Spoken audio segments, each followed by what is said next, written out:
Hey, everyone. This is Philip Mills with Phest Events, award-winning event entertainment company based out of Baltimore, Maryland. Today is Wedding Pro Wednesday. We are actually with Do Work Factory, Matthew Wilson. You're probably wondering, well, he's not necessarily a wedding pro. There's a lot of things that Matt does, but fitness really does coincide with weddings. Matthew is a serial entrepreneur. He's a dog dad, motivational speaker. The list goes on and on and on, and we'll go over that in a little bit.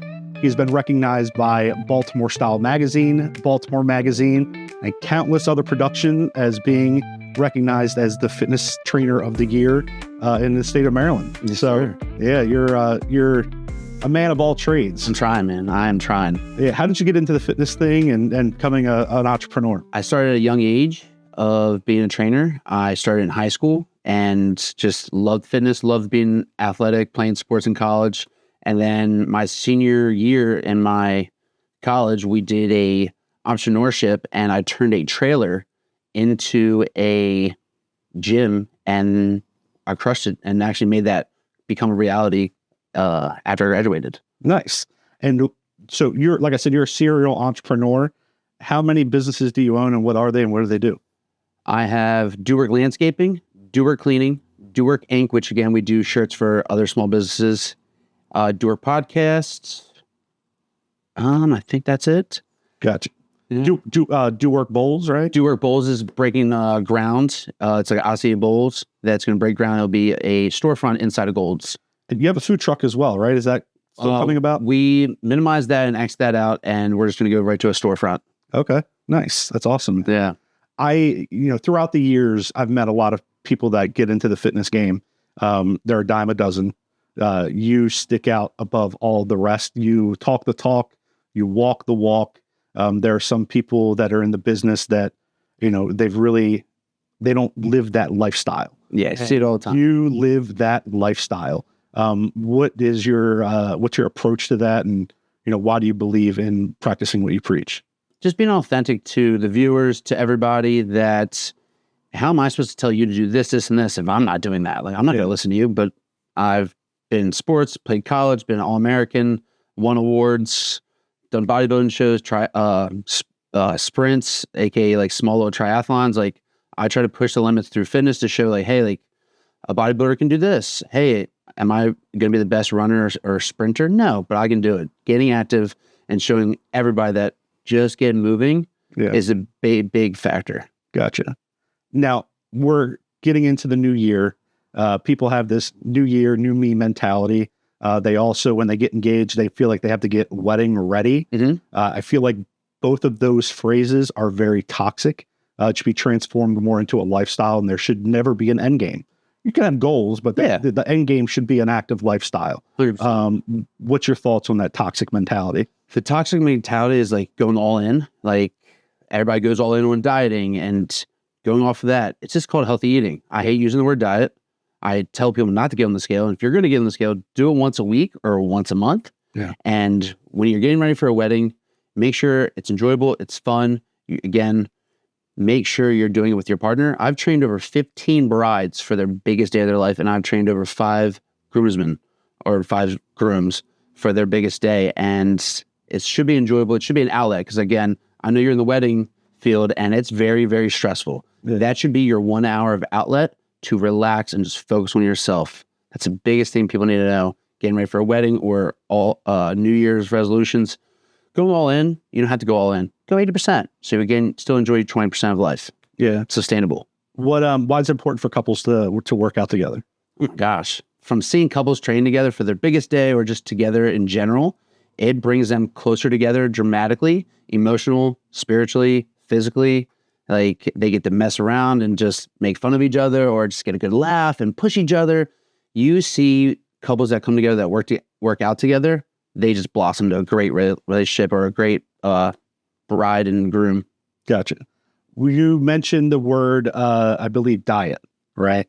There's a lot of different phrases, and phrases can really change a mentality on trying to achieve a goal. So, a diet, I don't like the word diet either, but you also have the word cheat day. Yeah. I believe it should be a reward day.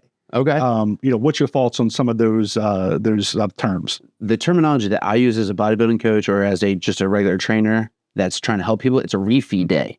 Okay. So say if you have a low day of calories and you're going into leg day or you're going into back day because they're larger muscle groups, you're going to get a refeed meal, which again could be sushi, something that digests very well. And it's more calories, more fats, more carbs, more protein. So I use it as a refeed meal. If you're going as a cheat day, you're just offsetting your whole week in your progress. Just enjoy a meal, get back on track, and go from there. Gotcha. What do you define as realistic expectations? Sometimes people when they go into fitness and they're like overwhelmed by it all, and they're like, okay, well, I want to lose 50 pounds. Well, that's somewhat unrealistic. Not saying they can't do it, but the goal is, start off at 10. Yeah. How do you think people should overcome that? I would just set little goals, and working with women and brides, I have always questionnaires that say, hey, are you getting ready for vacation? Are you getting ready to wear a certain dress? Like, put that to a side, and that is your motivation. 2 pounds a week, it should be your motivation. Not looking down the path of, I got to do 50 pounds right now. Yeah. Or if they do 2 or 3 squats, they look at me like, does my butt look good yet? Right. Do I have a BBL yet? And it's like, no, like it takes time. It's not a sprint. It's a marathon. Yeah. And people need to understand that and remember that. Right. So, and that can come with a lot of stress. You kind of mentioned it a little bit ago. Why should people look at it as a stress reliever and not a stressor? Like, there's so many things going on in the world right now, and with our phones and everything, it's the biggest thing that you're comparing others to yourself, and seeing that, it's just going to keep your cortisol levels just going through the roof. Your stress levels are going through the roof. So trying to make sure like you get to settle in and just put 1 hour a day to yourself. I know you and your wife are running, you're entrepreneurs, you're hustling. Just to set aside just a little bit of time can help you decompress and just relax to get back to the job or the task at hand. Gotcha. So as you mentioned, my wife and I are entrepreneurs as well. And as yourself, how do you find time to balance your lifestyle, your entrepreneurship, and in our case, being parents, and then just being family, friends, etc.? Like, what would be your advice to somebody like me? I'm not a dad. I'm not any of that. I'm a dog dad. Like, I always tip my hat to moms, dads, like all that. The biggest thing working with moms and dads is having a big calendar, and that, okay, before work, life, business, clients goes into play, write down times that are solidified for you. They're non-negotiables. Yeah. Okay, 9 o'clock this day, I'm working out. 10 o'clock this day, I'm working out. And that helps my clients drastically. And then they start planning their clients, their podcasts, everything around that. So using a calendar and just mapping out your week, that helps. What would be your overall message to couples that are getting married? Have fun. Enjoy it. Find Phest. Like, find that guy. He's a stud. He can help you decompress. If you need a trainer, I know a guy to get you ready and fit. So just reach out to us. One thing that we're talking about the toxic mentality of couples getting wedding ready. It's typically women. And, I'm a bigger guy. I've kind of always been a bigger guy. I love food. I can't help it.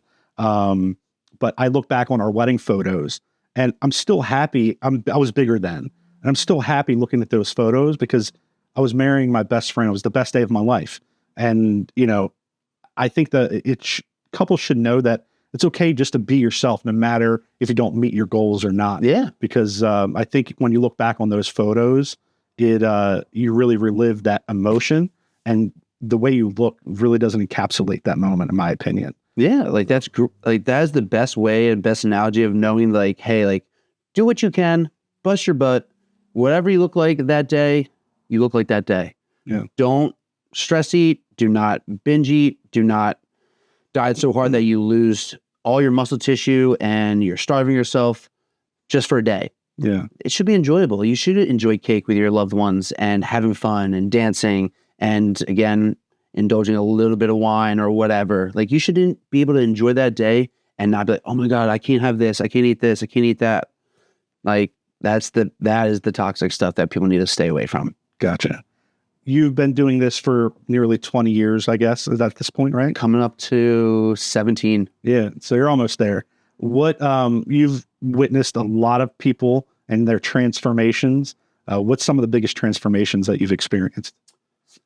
I've had a lot of brides that have dropped dramatic dress sizes, and it's pretty cool that I get to see the dress before anybody else does. They're like, Matt, Oh, nice. this is my dress. And nowadays, you've seen, it's all open back, and their shoulders are open, their back's open, and they have to transform pretty legit, but they give me a good year. I've had a couple brides that have dropped around 50 pounds and look stunning. And the best thing is, I get invited to these weddings sometimes, and seeing the final product walk down to their best friend, and I'm like, I helped her get there, I helped him get there. I'm like, yeah. So I would say some of my brides have been crazy transformations. I love it. Gotcha. What would be your message? Obviously those that struggle with weight, usually struggle with depression, anxiety, mental health issues. What would be your message to them to try to get motivated? Every bit counts. Like, if you can go for a walk, go for a walk. Like, don't think I have to go squat or bench 500 pounds.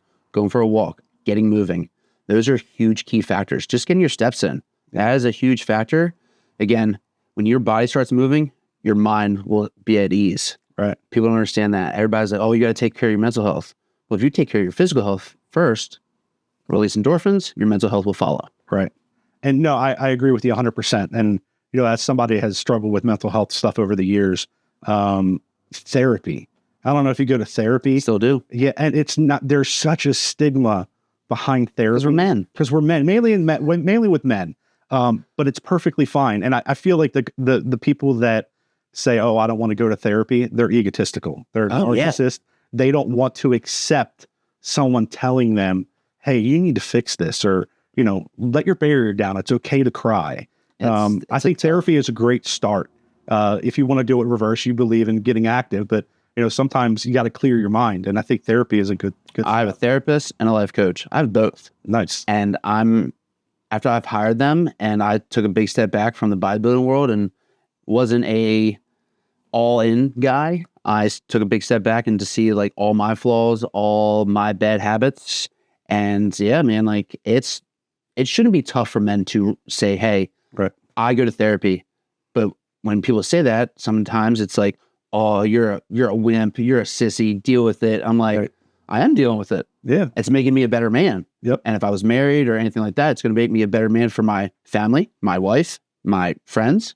Right. So therapy is a great path, and having a life coach and doing homework, just like going to the gym, you're working with yourself. You should work with yourself mentally as well every day, and just doing a little key points of, did I feel good about myself today? Did I pour back into myself? Did I fill my cup today? Gotcha. Going back to you starting up into the business, what did you ever work for anyone? And, what are some struggles that, starting out, what made you lead into becoming a business owner? And what are some struggles? I know you had Tommy John surgery, I believe. And I've had Tommy John surgery, full rotator cuff, full labrum, full bicep. Never worked for anybody in the personal training business. Yeah. I bartended and just trained clients on the side. And I took my bar industry money and kept buying speed ladders, dumbbells, like whatever I could, and put it into my Honda Accord.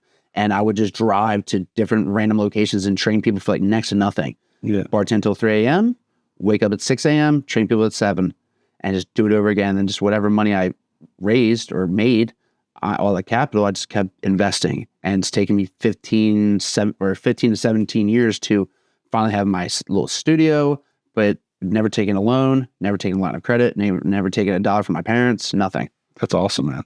That's super, super inspiring. So you used to work for another gym, and you made your way over to Gold's Gym, and you started out, I think, just doing a couple of classes, and then you took over the top part and made it your own little gym.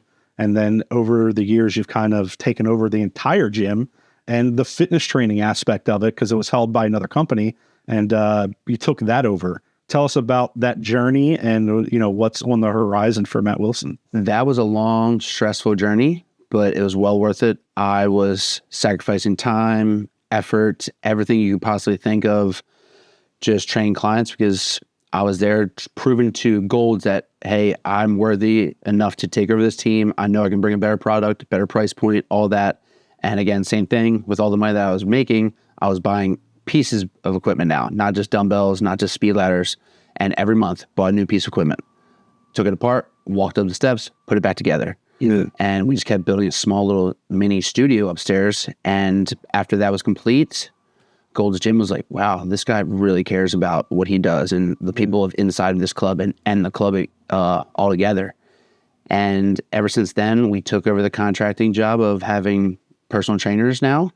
And all the people that come in Gold's now have to train with Do Work, and they love it. We have not had one bad review, not one, because all the trainers that are hired are just as passionate as me on the team, and they have their different paths or different niches, and that's why we're thriving so well. And our goal for the new year is to see how many people we can help, network, podcast, and put on good events that we are doing through our Do Work Foundation. That's our big goal this year. Gotcha. That's one thing I struggle with as a business owner. We're growing exponentially, and I want to hire other DJs, and it's so hard to place your trust in other people because you stand behind your brand and the service that you give, and you're not 100% confident that other people feel that way. And I heard a great quote the other day that said, if somebody can give 80%, that's good enough. That should be good enough for you to trust that person. But what's your, knowing that you've gotten, how many trainers do you have now? We have 12. You have 12. That's a lot of responsibility. Tons. That's a lot of different personality. That's a lot of different approaches. How do you feel confident and, trusting those people? And what would be your advice to me? Same thing. Like, we, as an entrepreneur, we are hands-on. We are all in, and it's tough. In the beginning, again, I can run a business for myself and have my sister work with me, like how your wife works with you. And getting different types of people on the team was tough to talk to them at a different tone, or again, if they're male versus female, certain languages, like I have a Spanish speaking trainer on my team. So translation, it's been a big learning curve this year. And just like you said, like trusting in people to do their job is great. And then having things written down, like, this is our goal. This is my standpoint, and this is what we're going after in 2025. And just having monthly meetings and just making sure everybody stays on the same vision. That is the big thing. If you can see the big picture and what we're going after, then we're good. Gotcha. Relationships are super, super important in the business community. One thing I admire about you is that you're constantly thinking of ways for other people to partnership with you. And I'm kind of the same way, this podcast, I want us to all build off of each other. Yeah. Rising tide raises all ships. And I commend you, because there are people that want to reach out, but they want to ride off your coattails. Yes. And they don't want to put in the work. They don't want to do work. Mm-hmm. And it's like, I truly believe it. I know you believe in this message, is work together as a partnership, help elevate other people, and it will elevate yourself. I'm doing this and all these other projects for other people because I know eventually it's going to pay dividends for me. Hands down. Like, speak on that. How it's helped you tremendously, right? It has. It has helped me just leaps and bounds on networking and just caring about people. Yeah. Again, like me and you have talked off camera about relationships, life, mental health, everything. I see a lot of people not caring about the person that's right next to them at all. Yeah. And I don't care if you're $1 million business or you're a mom and pop shop. If you care about each individual person or bride or client that comes in my room, if you care about them, it's going to pay dividends later on. And I see a lot of businesses, it's all about themselves. Yep. And again, love Baltimore, Maryland, huge fan, but you have to find a path on finding good quality people that are like-minded, that are actually caring about others. Yep. And weasel out the people that are trying to ride off your coattail and don't want things for free or just take up your time for no reason. It's tough to weasel that out and find that. But when you find good people like yourself and your wife, we stick together, we keep growing. Those people, no one's going to work with them at all. So. No, I appreciate that. Thank you. As a business owner and doing everything that you're doing, what is success to you? I used to feel like I was chasing a goal of being Baltimore's best trainer and winning those awards. After I won those awards, I was the most loneliest, unhappy human ever. Yeah. And I can say that confidently, that I pushed everybody aside because I was very driven. I was all in, and I pushed people to the side going after a goal. And I could just taken them on my journey and find that awards are not even close to success. Yeah. I would say success, definitely for us, is making sure that you feel like you're worth enough and having good mental health and making sure you win every day. That is success and getting through the next day. No, I agree 100% that awards and accolades do not equal happiness. You know, I think it's like a younger mentality, I feel like. You know, when you win an award, it makes you all happy, warm and fuzzy, and you could post that little logo up, and it doesn't equal success. No. And one thing I noticed very early on in my entrepreneurial journey was I was like, oh, well, if I get this laptop, then I can start. Or when I can, you know, get this piece of equipment, then I can start. When I get this studio set up for this podcast, then I can start. No, just jump into it where you're at and continue that journey. That's, you know, the first podcast, you know, we did was in the other room, and I absolutely hate the setup. But now I have this, and I'm like, I shouldn't have did that. But we started somewhere. Got to start, learn as you go, and go from there. It's a big thing. That also goes with fitness. Yes. Yeah. Let's close this out with a thumbs up, thumbs down. And this is your personal thoughts. Okay. Cardio before weights. Down. Okay. Spicy foods. Huge fan. Okay. Running as a primary workout. For your mental health, good. Gotcha. Cool. Yoga as a part of your fitness routine. Huge fan. Burpees. For you. For me and anybody, down. I've never had anybody do a burpee in 17 years. Why is that? I'd rather teach you something that's actually reliable and good compared to my mom could tell me to do a burpee. My mom's not a good trainer. I love her, but she's not a good trainer. Gotcha. So it just gets your heart rate up and your cortisol levels up, and that's not really doing a good service to us. So there's a lot of other things that are more effective. Beneficial, yes. Yeah. Carnivore diet. I would say for a month to just reset and get back to it. Gotcha. Lastly, pineapple on pizza.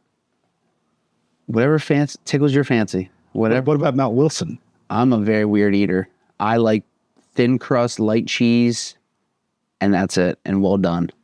Tavern style pizza. Yes. So probably not a pineapple guy, just because I'm a weird eater and my taste buds hate me. Yeah. But other than that, pineapple down, but I don't hate on anybody who does. Gotcha. Cool. Moving forward, you know, how can people get a hold of you, and what will be your message to close this out? Everybody can reach me at Do Work Factory on Instagram, and if TikTok's still live and well in the near future, Do Work Factory as well. And you can just find me on social media, Facebook, and if you ever need anybody for a trainer, make sure you reach out to me. Again, we've won Baltimore's Best. We've trained tons of brides and grooms over the past years, and I just want to thank you for having me on, man. Yeah, man. I appreciate it. Thank you all so much for tuning in. Until next time, peace out.